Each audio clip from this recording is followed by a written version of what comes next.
एक काश बाबू चैनल है मेरा यूट्यूब पर। इंशाअल्लाह ताला उसके बारे में भी आपको बताऊँगा, उसका नाम से। और दूसरे नंबर पर बात ये है कि आपको पता है मेरी वीडियो नहीं आ रही, तो वीडियो इसलिए नहीं आ रही थी कि क्योंकि जो मेरे पास पहले शॉप थी वो खाली हो गई थी। अब मैंने नई शॉप ले ली है, तैयार कर रहा हूँ, थोड़ा सा वक्त लगेगा और इंशाअल्लाह ताला जल्दी ये भी तैयार हो जाएगी।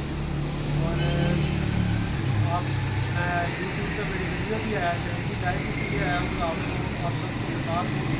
मैं अब लाइव आया करूँगा, आपके व्हाट्सअप नंबर भी आप मांगते हो मुझसे, इंशाअल्लाह ताला आप देख सकते हैं। मैं व्हाट्सअप नंबर भी आप नीचे दे दूँगा, आप देख रहे होंगे, मैं नीचे दे दूँगा व्हाट्सअप नंबर, आप देख लीजिएगा यहाँ पे।